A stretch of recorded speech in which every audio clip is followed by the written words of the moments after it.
All right, 7 o'clock. Good evening, everyone. This is the time and place set for the regular June meeting of the Royal Oak City Planning Commission for June of 2021. Good evening. First thing we'll do is we'll call the roll. I don't know how long we're going to have to keep doing this, but remember you should state your name and state where you are located. Whoever wants to start. Paul Curtis, right here in glorious Royal Oak, Michigan. Thank you. Ann Beakey in Royal Oak. Charlene Douglas, Royal Oak. Woody Gantina, Royal Oak. Eric Klooster, Royal Oak. All right, and I am Gary Casada, the chair, and I'm also in Royal Oak. And we heard from the mayor that he won't be here, so we'll commence the meeting without him. First order of business is the approval of the meeting minutes for May 11th meeting of 2021. Are there any questions, comments, edits, or motion on the meetings from May 11th, 2021? I'll move approval. There's a second? I'll second. Second by Mr. Gantina. Any further discussion on the minutes? All right, I'll call for the vote. Mr. Curtis? Aye. Ms. Beakey? Yes. Commissioner Douglas? Yes. Mr. Gantina? Yes. Booster? Yes. And I am a yes. So the meeting minutes from May 11th are adopted. All right. Before we go to the public comment, is there any amendments to the agenda today being offered by anyone on the commission? Additions or amendments to the agenda? All right, seeing none, we'll move to the public comments on non-agenda items. Is Ms. Schwanger available?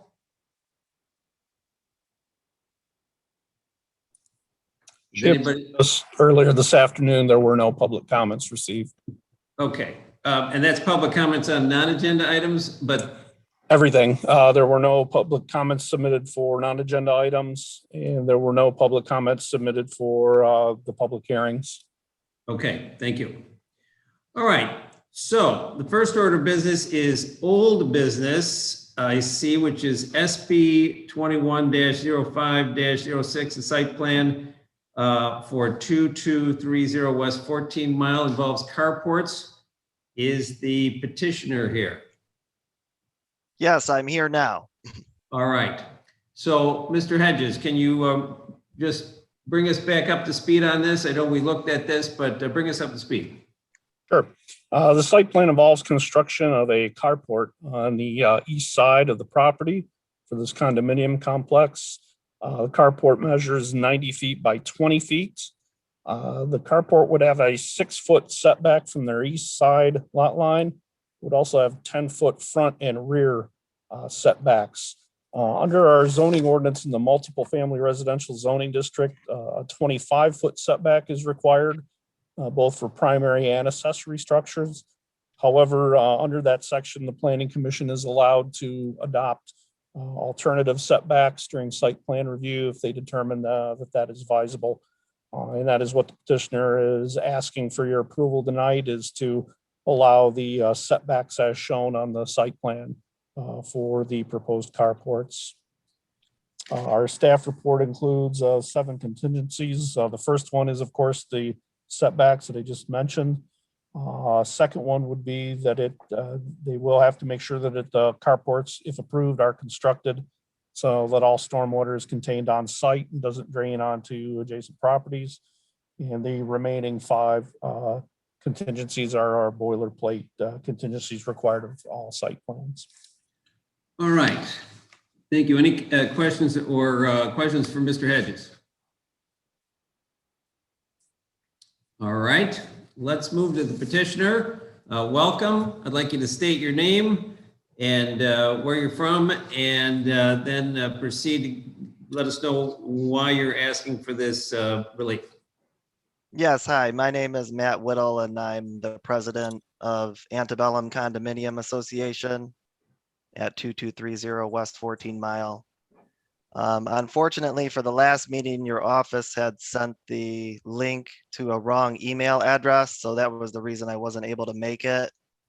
So I just wanted to note that. And I just wanted to say also, we're just a very small condo association on a very tight budget. I'm just volunteering my time to be here. I'm not getting paid for this. 10 of the owners in the building, we have 12 units, 10 out of the 12, we want to get carports installed because we have no covered parking. So that's the reason that we're doing this. And, you know, of course, as with many of the lots in Royal Oak, there's not a lot of room. And I went around the neighborhood and I noticed a lot of the other carports are, you know, within that 25 feet setback. Many of them are even closer than ours is going to be to the lot line. So that's kind of the background of the whole situation and why we're doing it, to answer your question. All right, and are there questions for the petitioner from anybody? I have one. Mr. Curtis? Yeah, thanks. I just, why not put it 25 feet away from the lot line? Put it on the other side of the parking lot. We actually don't have enough room on the other side to keep them all together because there's a walkway there. So we really wouldn't have enough room because the parking lot is designed to have 2 spaces per unit. We have 12 units, so in order for us to keep 24 parking spaces out there, really the way our site plan is designed right now is for it to be against the backside of the lot, which is how, when you walk around the neighborhood here, and I've been living in this neighborhood since 2005, so I've seen most all of the complexes. They always have the carport against the backside of the parking lot. And this also allows for like emergency vehicles and that type of thing to park closer if there's a fire or something to the building. Also, it doesn't stand out so much as an eyesore when it's kind of pushed back against the back of the parking lot. So there were just many reasons why we really have no choice but to put it where it is.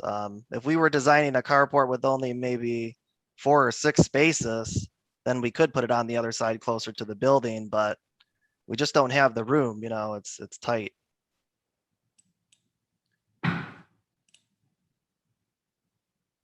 Any other questions for the petitioner? Ms. Beaky? Is that a fence? I think it is, looking at, is that a fence that already separates the parking lot from the house that's there next to it? Correct. Yeah, that's Woodland Gardens fence. They own that fence. Woodland Gardens Apartments is a very large, I'm sure you guys are familiar with Woodland Gardens. They're not maintaining that fence very well, but that's a whole separate issue. I have a picture actually of if you want me to share my screen of that area, but it's up to you. And just for clarification then, so that's not a single family home, that's an apartment in the roof that's behind? Correct. Yeah, And- this backs up to an apartment complex. It's Woodland Gardens Apartments. Yeah, there's no single family where this is going anywhere near it. Okay, thank you. You're welcome. Other questions? I have a question or two. So the parking lot, is it set back at all? There's a strip of grass there on the other side of the fence. Does that belong to the association? Yep, that's our property, and as it shows on our site plan, there's 6 feet of grass there, which is actually quite a bit. When you look at some of the other complexes around here, there might only be 2 or 3 feet. So All right, and the carports, are you altering the location of any of the parking, or are you just putting the carports over the existing parking? over the existing parking. Right now, you know, this is an older complex. Our building was built in 1964, so long time ago. And right now, our parking lot lines in that area have kind of faded off, but we did have 12 spaces along there, and we're going to continue with that same setup. Okay, but it looks like you have a space on either side of the proposed parking cover, so you have 10 feet on either side? Correct. Yeah, we did that because we have a dumpster on one side that would make it a little tight for people to get in and out. And then also, of course, we're trying to keep it as far away from the sidewalk as possible. So we just decided to put it right in the middle for those two reasons. Okay, so your proposal has the carport 10 feet from the sidewalk. Correct. Yeah, 10 feet from that setback, right, from the lot line. All right. Are there other questions for the petitioner? All right, seeing none, I'll bring it over to the commission side of the table. Is there a discussion on this request or a motion? Or more questions for Mr. Hedges?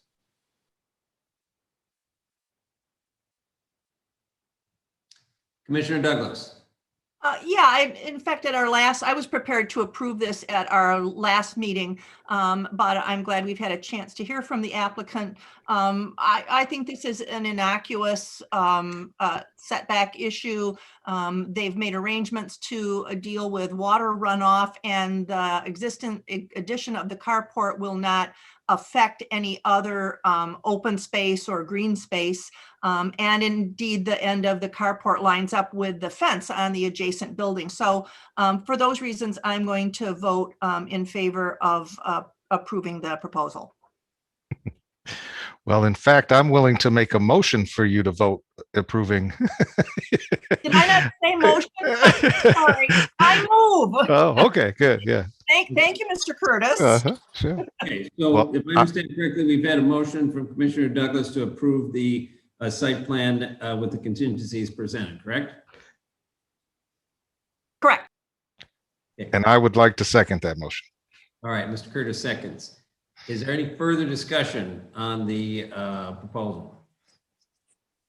All right, seeing none, I'll call for the vote. Mr. Curtis. Yes. Ms. Beaky. Yes. Commissioner Douglas. Yes. Mr. Gantina. Yes. Klooster. Yes. And I'm a yes. So the motion passes. The site plan with the listed contingencies is approved.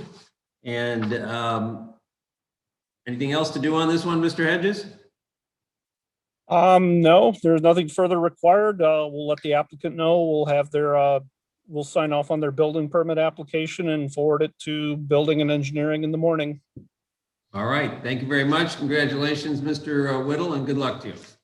Great, thank you. Have a good evening. All right. Next order of business is a new order of business, a special land use permit and site plan SB 21-06-07 to convert a former office building at 312 East 3rd Street. Is the petitioner here? Is Mr. Blake the petitioner? You're on mute, sir. Yes, I'm Blake Hatterman, 2010 Roseland Avenue. I'm the applicant. Okay, great. Thank you. Mr. Hedges, bring us up to speed on this first point of new business. What the petitioner is proposing to do is to take an existing two-story structure at 312 East 3rd Street. The structure was most recently used as a real estate office. They're proposing to convert that into a two-family dwelling. The building was originally constructed as a single-family dwelling, but over the years was converted to an office use. The property is zoned Central Business District, and due to the peculiarities of that district, any dwellings on a ground floor is included as a special land use under our zoning ordinance. Therefore, if they wish to convert this structure back to residential use, it does require a special land use permit from the Planning Commission before they could convert that back into a two-family dwelling. If it is converted into a two-family dwelling, they would comply with the required amount of off-street parking that would be required of 2 spaces per unit. There is one issue with the width of the driveway in the back that would require a separate variance from the Zoning Board of Appeals. But before that issue is sent to the zoning board, the planning commission does need to grant the petitioner permission to seek that variance. Other than that, we have the list of contingencies in our staff report on the site plan. Other than the issue with the driveway width along the alley, the remaining contingencies are just our boilerplate issues required of all site plans. All right, very good. Any questions from Mr. Hedges? All right, let's hear from the petitioner. Very much. We appreciate your time this evening. So originally, the building that we're looking to convert was built as a single-family home. It was constructed around the time that many of the homes in Royal Oak, we're assuming it's in the early 30s. Over the years, that existing structure has been converted into 2 units. It's been used as a number of different commercial businesses as well. But it still resembles what you would think a dwelling or a residence would look like. Has all the components. It has kitchens, bathrooms, which we'll be converting back to full bathrooms. So the owner came to me and suggested that we convert this into an Airbnb. And there really isn't a good, at least from our perspective, we couldn't find, in working with the city, couldn't find a good use defined in the zoning ordinance. So we are hanging on language such as this being a transient tourist house, because Airbnb is not exactly operated like a B&B with the owner living in the property. So we do have parking located in the rear. Each unit has direct access to the exterior. The top unit has 1 staircase coming down from the back, and the lower unit has 2 exits out the back. It's generally handicap accessible, so there's interest in drawing from that pool of people as well to stay here. So we're looking to figure out if we can get a special land use and convert this into 2 units that would be split, 1 on the top floor, 1 on the bottom floor. Some other particulars about the existing structure is that the kitchens don't actually contain cooking appliances right now. So cooking would have to be done with a microwave and or a toaster oven.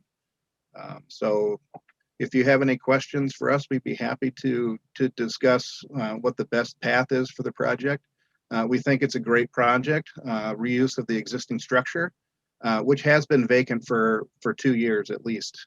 So the owner is not able to recap any income on the property. So I'll turn it back over to you to answer any questions. I would like to say that there are 2 other members of our team, the ownership, that are waiting on Zoom. If you have any questions for them, they'd be happy to answer those as well. All right, are there questions for the petitioner? Ms. Beaky. Just a point of clarification so I understand. The idea is to convert it into 2 flats, but to not have permanent residents there, but rather use it for short-term residents. Is that correct? It will be a licensed rental, operated as an Airbnb. Okay. So the occupants would be transient in nature, staying less than 30 days is how that ordinance is written. Mhm. Other questions for the petitioner? All right, I have a couple. So the building has 2 units, 1 on the bottom, 1 on the top. Is that, I've never been in it, so. Yes, that's correct. Okay, and so there isn't, they were used as offices, so they have bathrooms, but they don't have kitchens. Is that what I understood? They have areas where kitchens used to be, but they've been renovated to exclude a cooking appliance. So they don't have ranges or stoves. They do have areas for refrigerator, and they do have sinks. All right. Are you're going to do interior and exterior upgrades in the project? Correct. Yes, the units will be fully renovated. We would add showers to each of the bathrooms. There's 1 upstairs and 1 downstairs. And we haven't discussed any alterations to the kitchen. I think that the kitchens, the way that they're designed now, are adequate, with adding something such as a toaster oven or a microwave for any cooking that needed to be done. What about, I mean, there's not a lot of landscape area, but I'm just curious, are you going to do any landscape upgrades? Is that stump in the back going to stay or go? And tell us about that. That would be a question for the building owners. They're available to be let into the meeting if we can do that. Is that Mr. Kunju? Yes. I'm not, yeah, there we go. Yep. I think my business partner is waiting to be added to the call. He is probably waiting in the lobby in the Zoom meeting. His name's Shiva. And to answer your question, in the back, the rear is basically a parking lot. And in the front is a landscape area that we've tried to maintain. And at this point in time, we plan to maintain it the way it is. But if necessary, we'll do whatever it takes. All right. I have to ask this question, and I'm going to sound dumb, but okay, what is the difference between an Airbnb and a B&B with somebody doesn't live there? I mean, is that what an Airbnb means? Is just that the owner doesn't live there?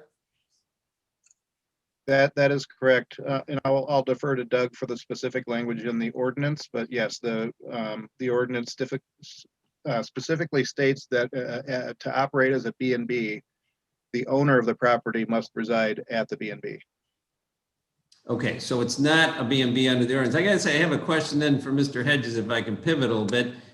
When I looked at this, I guess I didn't quite appreciate that it's in fact, it's a rental. It's not, people aren't going to live there. Are the ordinances that apply to this the residential ordinances, or is this considered a commercial property then, Doug? I'm not sure how it would be defined as far as under the building code, but there are two ordinances in play. The first is the zoning ordinance, which under the zoning ordinance, this would be considered a two-family dwelling. It's two dwelling units in one structure, therefore it's a two-family dwelling. What the zoning ordinance doesn't do is regulate a form of ownership, whether it be owner-occupied or it be a rental unit. That would be handled under the city's rental property ordinance. So, if approved, the petitioner would need to apply for and maintain a rental property license. I believe there are some stipulations under the rental property licensing ordinance as far as the length of time that it's rented, be it less than 30 days or longer than 30 days. Regarding the difference between an Airbnb, which is actually the company's name that provides that service, and a bed and breakfast under the zoning ordinance. Under the city's ordinance, yes, a bed and breakfast must be owner occupied or have the owner living on the premises. In this case, this would just be considered, a rental to property dwelling under the zoning ordinance. But again, the zoning ordinance doesn't regulate form of ownership or the length of time a dwelling is rented. All right, thanks. I just add another quick question. I don't want to keep you too much on this. For the petitioner, did you guys do some marketing survey or something? Is there this is something that the market is seeking? Yes. Yes, I think we do feel that hotel accommodations, especially in the Royal Oak area with the attractions that it has, is not very adequate for that kind of consumption. That's one. The number two is with the COVID, the commercial establishment demand has dropped considerably. As we can see, we've had it in the market for a while, and interest is dwindling, and we're paying taxes without any income on this property.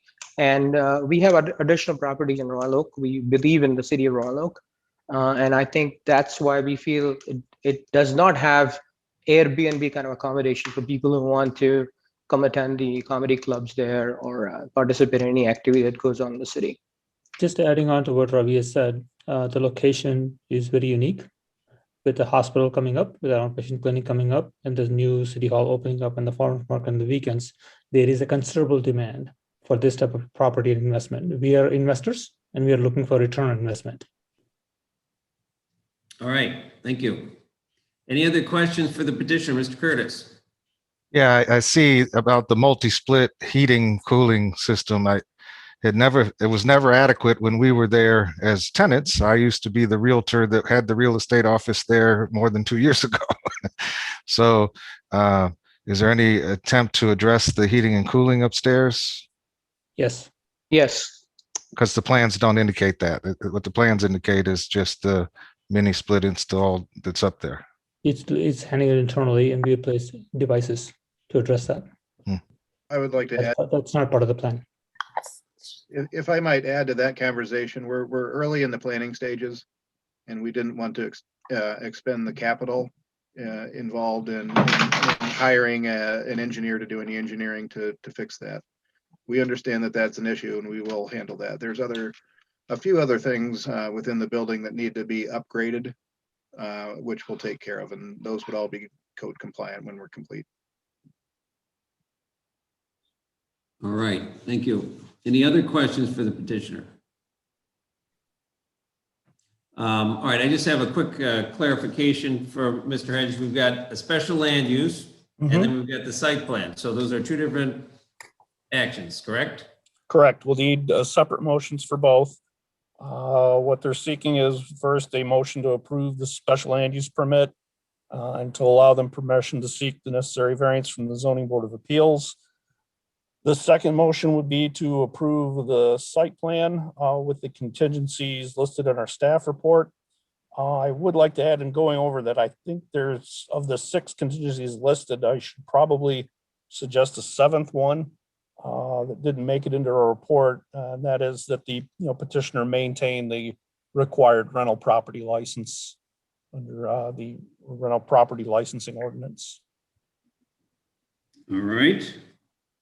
Being number 7 there. Okay, but that's on the site plan. So just a clarification here. So the special land use, do we need to grant permission to seek the variance from the zoning board and the special land use? That's the Yes, site plan? on the special, the motion for the special land use permit should include the granting of permission to seek the necessary variance. Okay. All right. Let's bring it back to the commission side of the table. Is there further discussion regarding this special land use request? Or is there a motion? Ms. Beaky? I have a question of clarification, which I'm not sure, maybe it goes to Doug, or maybe to the petitioner.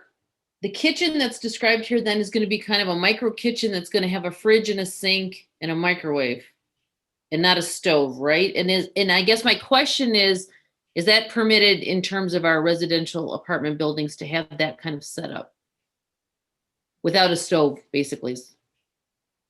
That would be something that would have to be looked at once they apply for permits for renovations to the building. That's not an issue that would be covered under the zoning ordinance. That's something that would be handled under the residential building code. Okay, thank you. All right, further discussion. Commissioner Douglas?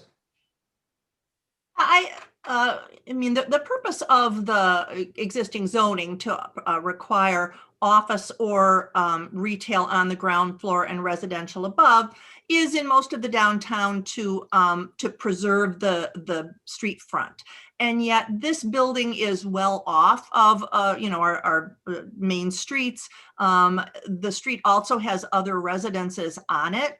And furthermore, we do see short-term rentals propping up in some of our residential neighborhoods, and issues happening with neighbors objecting to the conduct of the occupants. Here, I think we don't have that concern about neighbors objecting to the conduct of occupants. I do think this is a good location for the use, so long as has been stated here, they meet all of the building code requirements and the rental property requirements. I'm going to add that I think this block, 3rd to 4th, Troy to Knowles, is ripe for some sort of, well, for consideration when we do our new master plan. I mean, I think there are interesting things we could do with this block, and I will say that what they're proposing here is maybe not inconsistent with some of the possibilities that might come up as we reconsider this block. So I am going to make a motion to approve the special land use and authorize them to seek any necessary variances from the zoning board. All right, thank you. Is there a second? Support. Second by Mr. Klooster. Is there some further discussion? I'll be in opposition, actually. I don't think that there's any problem with using the property as they have it now. They could certainly do an Airbnb upstairs and be inside of our ordinances and still have a first floor office space in the first floor there. And I don't think it's the planning commission's concern to speak to their return on investment. I don't think that's why the planning commission exists, is to help them with their investment, which is what basically their case for this special land use permit is. There are other Airbnbs available in that general footprint of downtown, and I'm opposed to a special land permit just so they can increase their return on investment. They can use the property as a partial Airbnb and an office space. So I'm a no. All right, thank you. Any other discussion?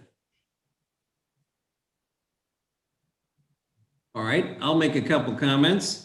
I think that the items, the factors to consider in the basis of determination are met. It's certainly not non-harmonious with the surroundings. It is on a street with whether previous or current residential. I would pick up on something Commissioner Douglas said. The first floor being commercial to maintain a certain activity on the street, but this condition is definitely a residential design. It's built to be residential. It doesn't address the street in the same way that if you go on 4th Street, a street over, where there's commercial storefronts right on the sidewalk. That's not what we have here. So I think the intent of the ordinance or the zoning ordinance is not even met here anyways. And I would comment just on the idea of the return on investment. These are all risks anyways. I mean, so hopefully they're successful, but they might not be. So we'll see what happens with that. But for myself, I'll be supporting it. I do think it meets all the requirements of the factors for the basis of determination. Any other comments? Ms. Beakey. Given the design of the building, that it is a former house, and converting it back to residential use, I was even more inclined to be supporting this if it were 2 long-term rentals, just because I think adding activity in the street and more connectivity between renters and the various amenities. And as long as the rental is managed well, and again, I do think this is a good location for a reasonably good location for short-term rentals. But if there are nearby neighbors, I hope there won't be problems with noise and such. But I will support this also because of the it formerly being a residence. All right, any other comments? All right, seeing none, I will call for the vote. Mr. Curtis. No. Ms. Beakey. Yes. Commissioner Douglas. Yes. Mr. Gantina. Yes. Mr. Klooster. Yes.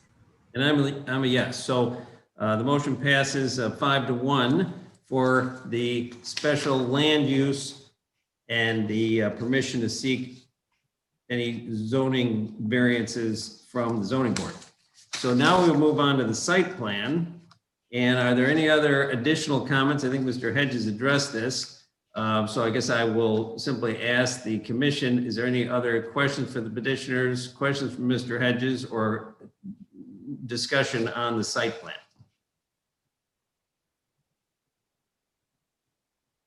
All right, is there a motion?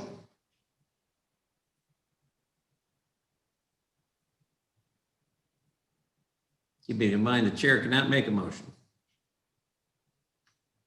I will move to approve the site plan with the listed contingencies as well as the added contingency during our conversation. Which was number 7, to maintain the required rental property licenses in conformance with the ordinance, right? Correct. Okay. Is there a second? Second by Ms. Beakey. Is there any further discussion? All right, seeing none, I'll call for the vote. Mr. Curtis? Well, since the special land use permit is there, then sure, yes.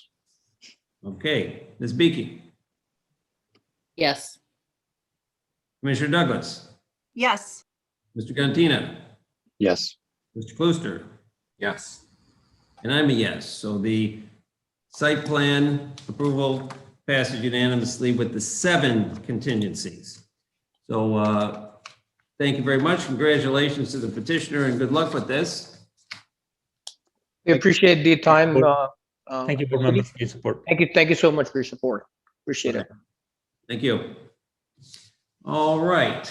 The next item on the agenda is the special land use permit and site plan for 31555 Woodward Avenue, SB 21-0608, the former Pasquale's site. And is the petitioner present? Is that Mr. Drain? Is he the petitioner?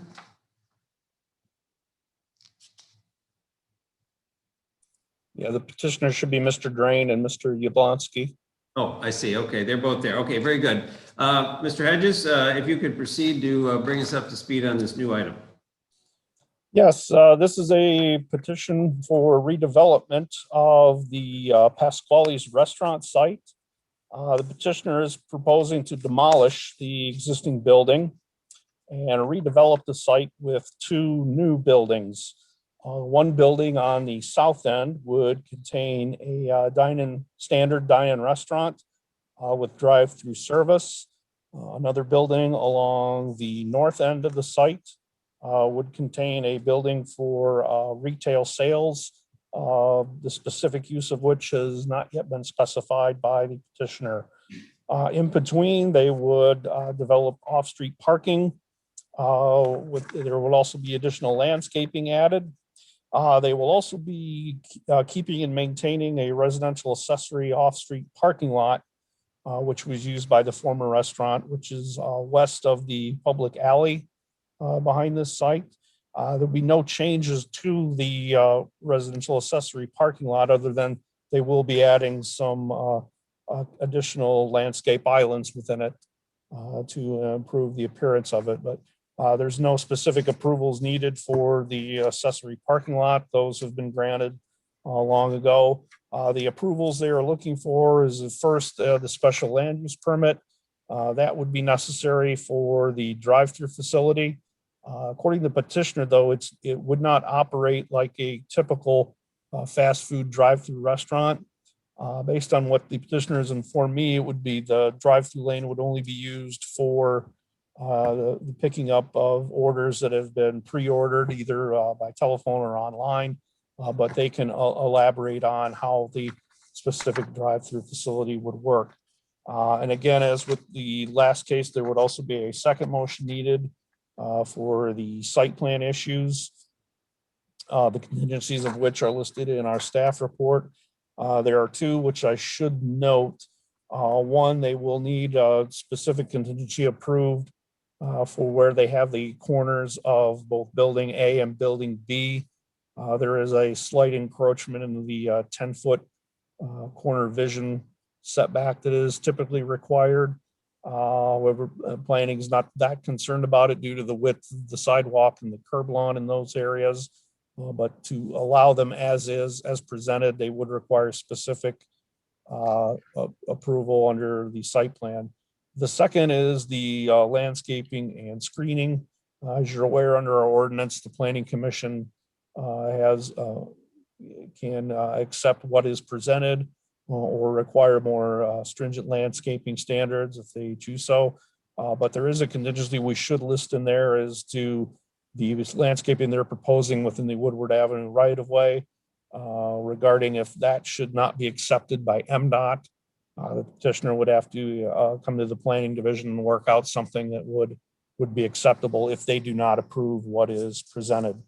Other than that, I'd be, again, how the drive-through would operate, I'll let the petitioner explain that further. And I'd be happy to answer any questions the commission has. Okay, just a clarification on, so we need to add a contingency that the, 15 trees in the MDOT right away, that would have to be approved by MDOT as a contingency, yes? Yeah, that's already listed in the staff report as contingency 2, last sentence of contingency 2. Okay, I thought we had another addition, but that's okay. Nope. All right. And just to be clear for the record here, where are those two corners? Looking at the site plan, I'm not sure I appreciate where the two corners are that are encroaching on the 10-foot setback. Yeah, it's the southeast corner of Building A, which would be the corner that is nearest the exit of the drive-through lane. The other one's the northeast corner of Building B, which is the building on the north side. And that's the corner of the building nearest to the intersection of the side street and Woodward Avenue. Okay, even though there appears to be some landscaping there, it's still encroaching. Eh? It's just bare, yeah, it's very slight. Okay, and the other encroachment Within is that actually 10-foot triangle. And where the other encroachment is actually where the corner is cut there, yes? I believe so. I don't have my site plan open. But yeah, it's the other one, it's the corner nearest the drive-through lane on the front of the building toward Woodward Avenue. Oh, towards Woodward Avenue. Yeah. Okay. Okay, I got you. Okay, that was just for my information. All right. Any other questions for Mr. Hedges from the commission? All right. Seeing none, the petitioners appear to be here, and I would ask them to introduce themselves, state where they're from, and then present their case for this relief. Good evening. My name is Mark Drain. I'm with WROK Architects. I'm working out of my home office at 4614 Elmwood Avenue, Royal Oak, Michigan. With me tonight, I have the owner's representative, Tom Jablonski. He'll be able to help answer some questions as well if needed. As usual, Doug's done a nice job with his report. We're looking forward to getting our project moving. We've had a little delay with COVID. So we finally got our stuff together here and restaurants are operating properly and looking to do this new development. As Doug had mentioned before, our drive-through pickup area is a pickup area only. There are no menus, no speakers. It's just to drive up to have food delivered through a window. It's part of the COVID phenomenon I'm seeing with many restaurants with drive-throughs, or just restaurants in general.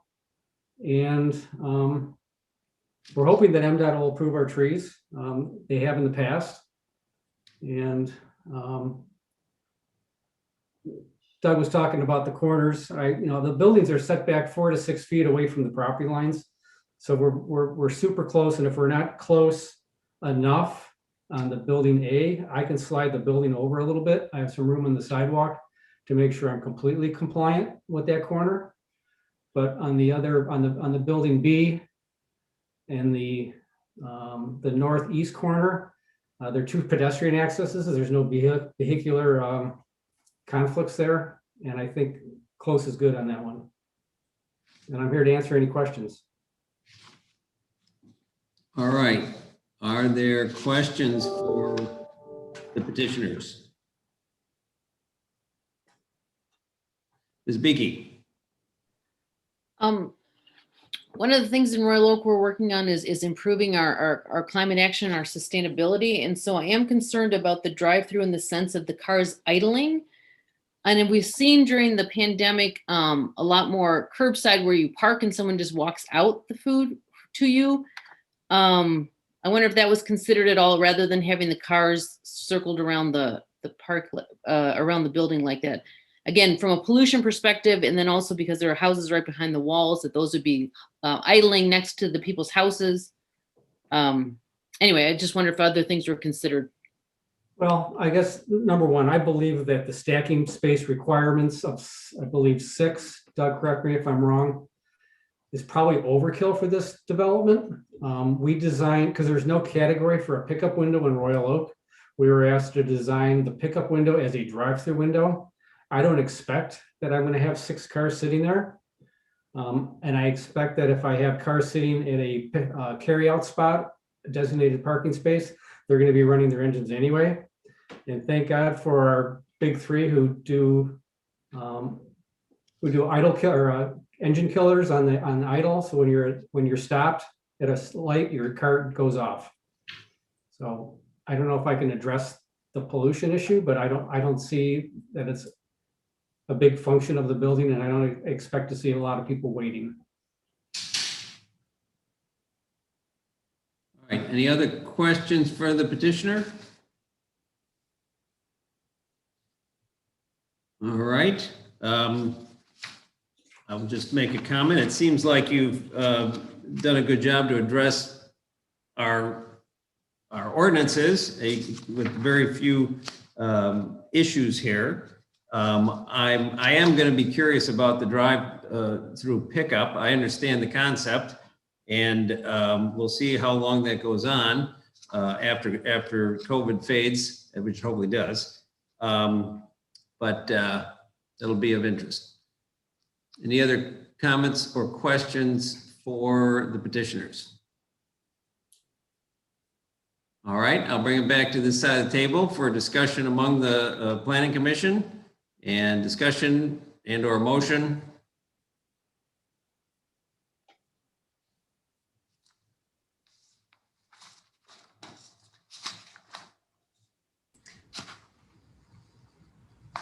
Mr. Klooster, you look like you want to say something.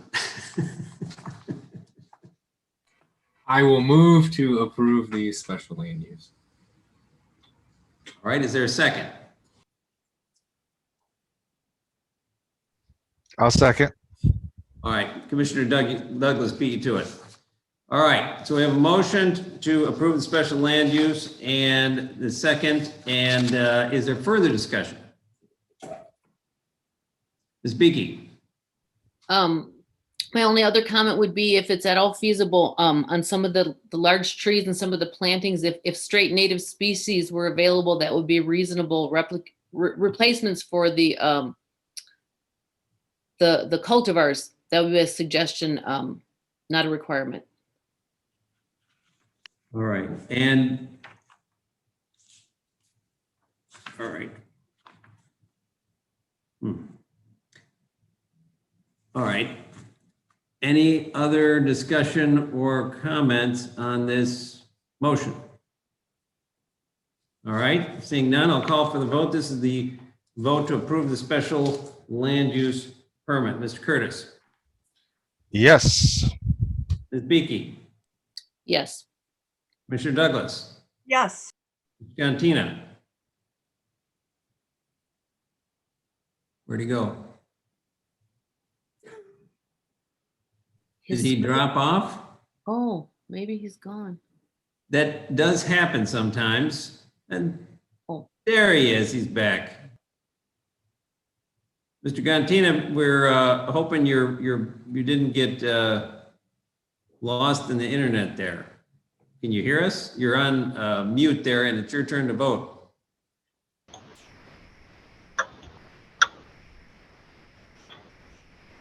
Well, I don't know if you can hear me. We can hear you. Oh, my computer's not telling me so. I apologize. I did have some technical challenges and got kicked out of the room, and I'm trying to reconnect. That is one of the dangers, yes. So what is the vote on? I apologize.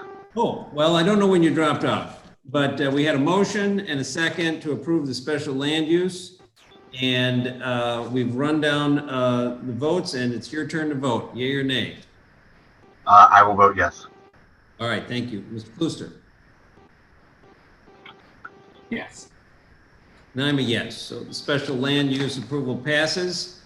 And we'll now move on to the site plan. And is there anything further from Mr. Hedges on this? Seems like you went over it. Yeah, I don't have anything further. All right. Is there any further questions from the commission for the petitioners relative to the site plan?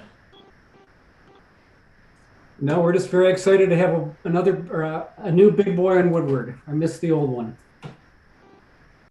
All right. For the commission, is there a motion or other further discussions or comments? Mr. Cantina. The applicant while I was off. But was there, I guess, any elements to the project from a sustainability perspective that they could speak to that maybe I didn't hear or that they'd like a chance to highlight? Did you get that, Mr. Drain? I think so. Couple things. We're providing underground stormwater management systems for best practice management. The site, I believe right now has none. It discharges directly without filtration or detention. We are, all of our lighting will be LED downward shielded. All our buildings will be energy compliant to current energy codes.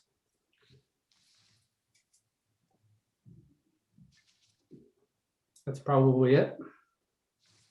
All right.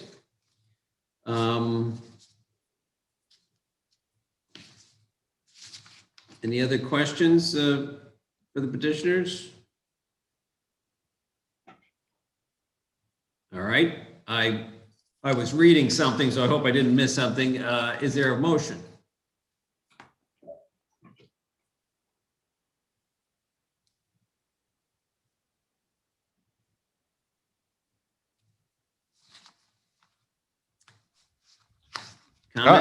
I don't hear any objections to this site plan as presented, so I will move to approve.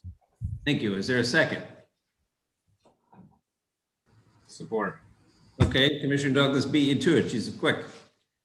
All right, so we have a motion on the table to approve the site plan with the listed contingencies. And is there further discussion on this, Commissioner Douglas?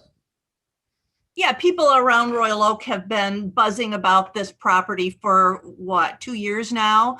And excuse me, I know everybody misses Pasquale's, but I think people are also happy, as the petitioner has said, to have a big boy back in town again. I personally am. Slim Jim, here I come. And so we're just super happy to have this project move forward and to see the added retail brought to the development site. I think it's a very good plan, and we welcome you to the neighborhood. Well, thank you very much. I'll make a quick comment since I have the architect sitting here. This is the site plan that you've given us is still in the early phase. You don't have the building completely fleshed out with the design, it looks like. And I just want to say, I often bring up the lighting issue. With LED lighting, they can be very, very bright, and somebody needs to be sensitive about how those lights, that powerful LED lighting gets deployed. So many times, and I'm not going to name any names, but it even happened very recently. The folks tell us, "Oh, we're not going to make it too bright." But I think sometimes there's something gets lost between, trying to meet the code and controlling how much lumens gets spit out of the LEDs. So I hope that as the designer, Mr. Drain, you'll be sensitive and maybe stick your nose in and make sure that we have appropriate intensity lighting for your design here. That's my only comment, but I'll be supporting the motion. Well, thank you, Chairman. There is a photometric plan in your package. Average foot candles, my maximum foot candles are, this is unheard of for me as a retail architect, 3.4 foot candles. We have and the minimum is 0.2, and we meet all the ordinance requirements with our plan as designed. Okay, I appreciate that. I think you're talking about the photometric plan for the parking lot lightings, but I'm also talking about the lightings on the buildings, which can often be glaring and inappropriate in that sense too. I don't know if that's what you're talking about. I see the photometric plan, but that's for the downlighting, which I also appreciate. But okay. That was my comment, and I and take it for what it's worth. I think you probably Well, understand. I'm a neighbor. I live very close to here. I'm very sensitive to this project. I have all my neighbors watching over me right now. Right. Very good. All right. Any other discussion? Mr. Gantina? So yeah, I'm gonna have a little bit of trouble supporting the site plan, just from the standpoint of the statement the architect had made regarding the sustainability plan for the project. I too miss Pasquale's, and I certainly welcome redevelopment at this site to get it reactivated. However, I do think it's an opportunity in the redevelopment of it to actually incorporate quite a bit more from a sustainability perspective. Now, I understand that certain elements of the project may not have been fleshed out enough yet, and of course, if this comes back in front of me and has a lot of those elements, I'd be more apt to support it. But as it is right now, I don't think that they've gone far enough from a sustainability perspective when they really do have an opportunity to do some really innovative things. So I won't be supporting. All right, thank you. Any other comments? Commissioner Douglas? Yeah, I share Mr. Gantina's and Ms. Beaky's passion for sustainable features in development. We all served together, Mr. Gantina and I served together on the Environmental Advisory Board, and Ms. Beaky's a very active volunteer there. But until we have specified conditions that we want developers to meet, or a wish list of things that we ask them to incorporate, I'm hard pressed to vote against developments just because they haven't given us something that we didn't ask for. And I'm concerned that without those standards, a given development, Mr. Gantina would want more trees and Ms. Beaky would want a bike rack and I would want a green roof. But without a list of agreed upon standards that we will ask for from developers, I'm hard pressed to be making those requirements of them without advance notice. All right, thank you. Any other comments? Well, I'll make a quick one because I want to address that. I mean, yes, you can always go further, and we probably need those standards. I would say there aren't very many bigger sheets of asphalt in the city of Royal Oak than this one, and it's quite an improvement, I think, from what it was. So I'll be happy with that, supporting the motion. So, all right, any other comments? All right, I will call for the vote to approve the site plan presented with listed contingencies. Mr. Curtis? Yes. Ms. Beaky? Yes. Commissioner Douglas? Yes. Gantina? Nope. Klooster? Yes. And I'm a yes, so the motion passes 5-1. Site plan is approved. Congratulations to the petitioner, and very best of luck to you with this project. Thank you very much, everybody. All right, thank you. Good night. All right, the next order of business is a sign variance. It would be SV 21-0609 for 30875 Woodward Avenue. I believe this is the Shell station. And is the petitioner present? Looks like they are.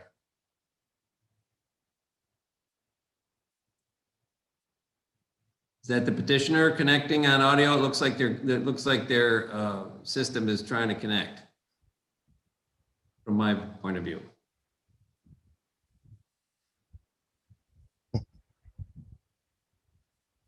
I just want to confirm the petitioners here. Like I said, I think they're trying to get in right now.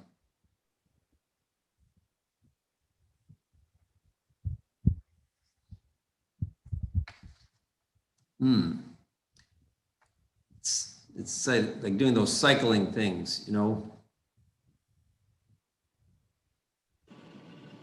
Can we?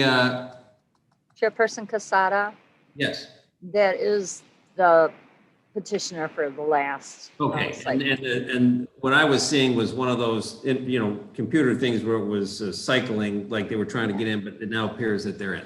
Okay, very good. Mr. Hedges, bring us up to speed, please. Yeah, this is a sign variance request for the Shell station at 3875 Woodward. It concerns the signage that they're proposing to place on the fuel pumps. The building division reviewed their sign permit application and determined that the signage they are proposing goes beyond the parameters of what is allowed for signage on sign pumps. Petitioner is asking for a variance then to install the signage as they have presented. All right. Any questions for Mr. Hedges?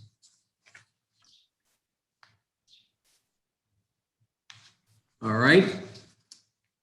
Let's hear from the petitioner then. Please state your name and give us a presentation why you are seeking this relief. Hello, this is Sarah Mahaisin Colazo speaking on behalf of Basil Construction and Laith Kassab, the station owner at 30875 Woodward Avenue. Basically, the Shell brand was concerned with the, I guess, the denial initially because they are stating that they are requiring the Shell V-Power to show on the valances and the pectins to show on the valance and on the doors because they say that if it's not branded technically, then who knows what the owner will sell or can sell, even though the canopy is Shell imaged. That doesn't mean that, because there has been instances in the past where the canopy was one brand and the owners were selling unbranded fuel, which was illegal. So that's where the concern comes into play, where they would like at least a Shell pectin or something that says Shell on either the valance or the doors. And they're fairly tiny. They're only 5 inches they're 5 inches by 5 inches. The wording that says Shell V-Power, that dimension is 7 inches by 3 feet 1 inch. So as long as, I guess, they're happy with something. If I can get the pectins on the door, that would be ideal. All right. Are there questions for the petitioner? All right. I'll offer one. So what I understand, just for clarification, are you receiving pressure from this? I guess I'll start over. Is this a franchise? How does Shell work? It's an oil company, as I'm sure you're aware. They're a fueling company. Is the owner a franchisee? Are they? Yeah, so they'd be considered a jobber. So like they sign a contract with Shell to allow them to sell Shell branded fuel. And is this signage on the equipment something that the Shell mothership is putting pressure on for? Very much so. I presented the denial and they came back, and one of the head people at Shell came back and said, no, please apply for a variance and see what you can get, because I really need something on the pumps. And he explained to me that there's been instances where, as I explained earlier, if the pumps are unbranded, then it can confuse customers or somehow be misleading. And he's run into instances where an owner was selling unbranded fuel without Shell's knowledge. So that comes into play as well.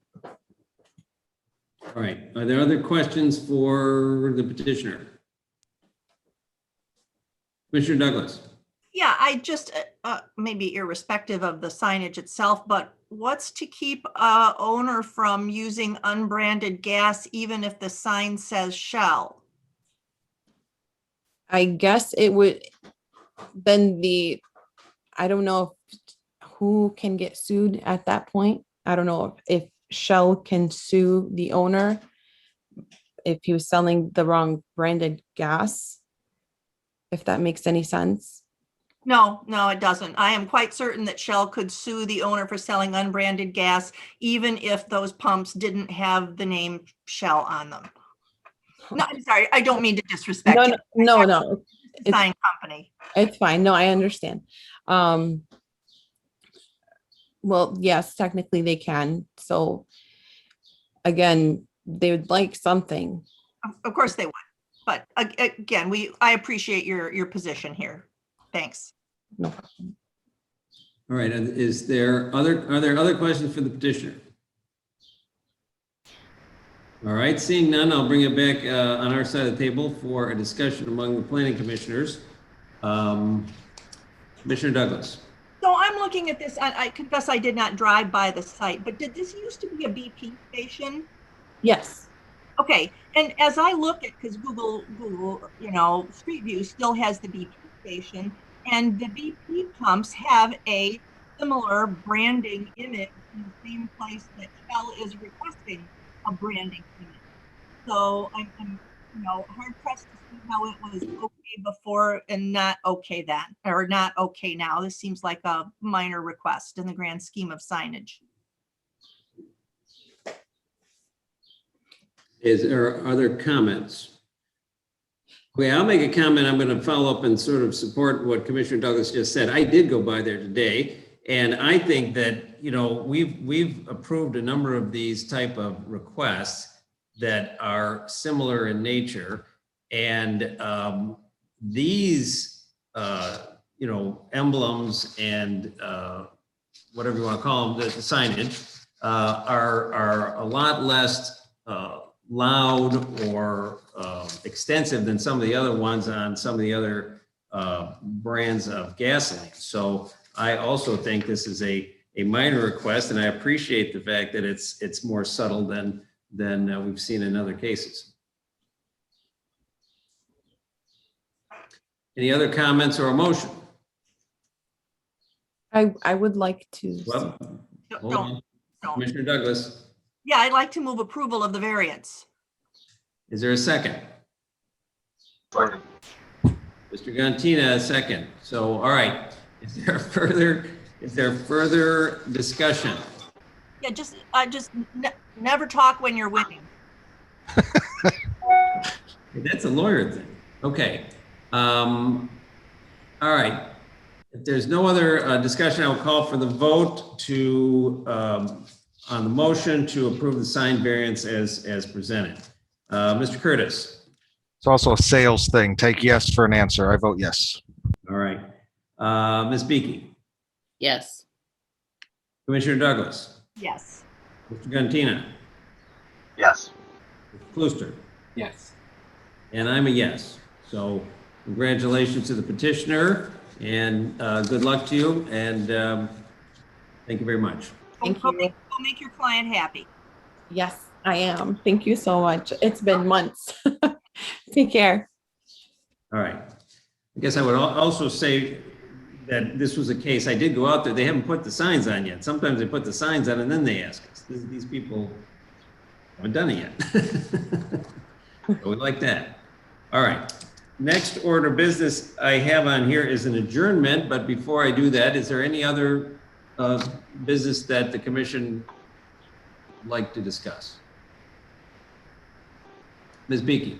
I just want to make one comment regarding the issues of sustainability. We discussed last meeting that there are some zoning issues that we may tweak or we may add, and I think a few of these in this category of sustainability have been things that have been in various studies and reports. Again, in trees and parking lots, the bike rack issue has been brought up as something that we should be encouraging, not just encouraging, excuse me, we should have mandated in these new developments, maybe an electric charger inside of garages. And so if those are things that could be considered reasonably possible to do as we make discussions to some minor adjustments, I think we should, because I think the more development we see that don't have these things put in place, even though we are working on the sustainability and climate action plan, we're losing ground because we have opportunities, I think, for relatively minor asks that maybe we can put in place on a regular basis as a standard so that developers know ahead of time. Thank you, that's all. All right, thank you. Any other comments?